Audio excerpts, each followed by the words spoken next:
सदर ममलकत का शाह नूरानी के अंदोहनाक हादसे पर अफसोस का इजहार। आसिफ अली जरदारी ने हादसे में कीमती जानी नुकसान पर गहरे दुख और अफसोस का इजहार किया। कहा, दुख की घड़ी में लवाहिकीन के साथ खड़े हैं। वज़ीर आज़म शहबाज शरीफ का भी कीमती जानों के ज़िया पर गहरे दुख का इजहार।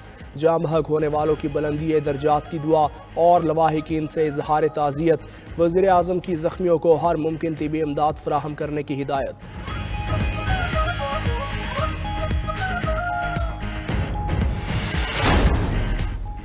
वज़ीर आज़म शहबाज शरीफ को कुवैत के वज़ीर आज़म का टेलीफोन। ईद की मुबारकबाद पेश की। वज़ीर आज़म का पाक कुवैत दो तरफ़ा ताल्लुकात को मुफीद शराकत दारी में बदलने के अज़्म का इयादा। पाक कुवैत इक़्तिसादी और तिजारती ताउन के फ़रोग़ की ज़रूरत पर ज़ोर। वज़ीर आज़म की मुआहिदों मुफ़ाहमती यादाश्तों पर जल्द अमल दरामद की यकीन दहानी। कुवैत की वज़ीर आज़म का पाकिस्तानी अवाम के लिए नेक ख्वाहिशात का इजहार।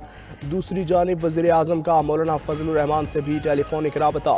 ईद की मुबारकबाद और नेक ख्वाहिशात का इजहार। दोनों रहनुमाओं की पाकिस्तान की तरक्की और खुशहाली के लिए दुआ।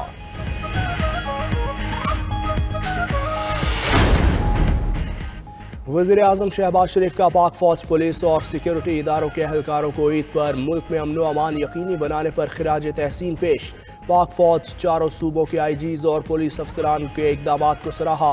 वज़ीर आज़म शहबाज शरीफ ने कहा कि मुल्क में अमन व अमान के क़याम के लिए पाक फ़ौज और सिक्योरिटी इदारों की लाजवाल कुर्बानियाँ हैं। ईद के पुरमसरत मौके पर अपने प्यारों से दूर फ़राइज़ की अंजाम दही के लिए मामूर अफ़वाज पाकिस्तान, पुलिस और सिक्योरिटी इदारों को कौम सलाम पेश करती है।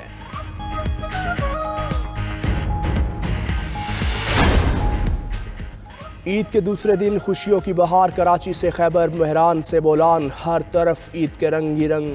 छोटे बड़े सब ईद की खुशियों में मगन। बच्चा पार्टी दूसरे रोज़ भी बड़ों से ईदी बटोरने में मसरूफ़।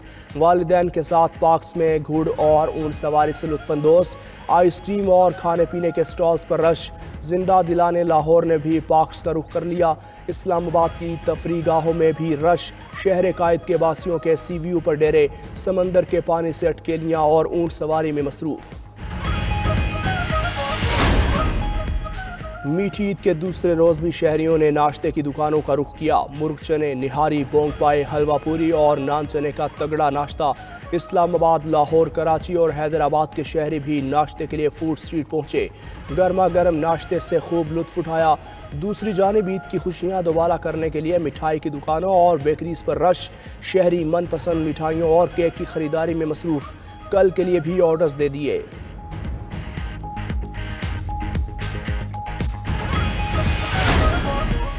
महकमा मौसमियात ने मुल्क के बेशतर इलाकों में बारिशों की नवीद सुना दी। इस्लामाबाद, लाहौर समेत पंजाब के मुख्तलिफ इलाकों में ठंडी हवाओं के साथ बारिश का इम्कान। मरी और गलियात में तेज़ हवाओं के साथ बारिश की तवक्को। खैबर पख्तूनख्वा में दीर, सवात, एबटाबाद, तुरगर, कोहिस्तान में तेज़ हवाओं के साथ बारिश का इम्कान। कश्मीर और गिलगित बल्तिस्तान में तेज़ हवाओं के साथ बारिश का इम्कान।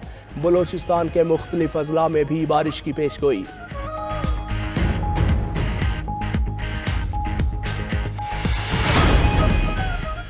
बांग्लादेश और भारत में ईद उल फितर आज मनाई जा रही है। हर शहर की मसाजिद और कस्बों में नमाज ईद के बड़े इज्तिमात। दिल्ली की जामिया मस्जिद, निज़ामुद्दीन दरगाह, फतेहपुरी मसाजिद और खिड़की मस्जिद समेत दीगर ने लाखों मुसलमानों ने नमाज ईद के इज्तिमात में शिरकत की। उधर बांग्लादेश में भी ईद उल फितर की नमाज के खुसूसी इज्तिमात हुए। ईद का मरकज़ी इज्तिमा दारुल हुकूमत ढाका में हुआ, जहाँ कसीर तादाद में लोगों ने शिरकत की। को होगा एशियाई तरक्याती बैंक की सालाना एशियन डेवलपमेंट आउटलुक रिपोर्ट 2024 जारी। रिपोर्ट में रवा माली साल पाकिस्तान की शरह नमू 1.9% रहने की पेशगोई। रिपोर्ट में कहा कि सियासी अदम इस्तेहकाम, मुआशी बहाली और इस्लाहात के लिए अहम चैलेंज है।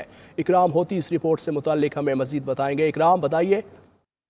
जी, तकरीबन 2% की शरह नमू रहेगी मौजूदा रवा साल, लेकिन आइंदा साल जो है ये शरह नमू जो है पाकिस्तान की इक़्तिसादी ये 2.8% तक पहुंच सकती है। महंगाई जो है वो 25% से ज्यादा अभी रहेगी, लेकिन आइंदा माली साल ये 15% तक नीचे आने की उम्मीद है। आलमी अदारों और दोस्त ममालिक से जो है इमदाद लेना और उन पर इंतजार जो है वो लाजिम होगा।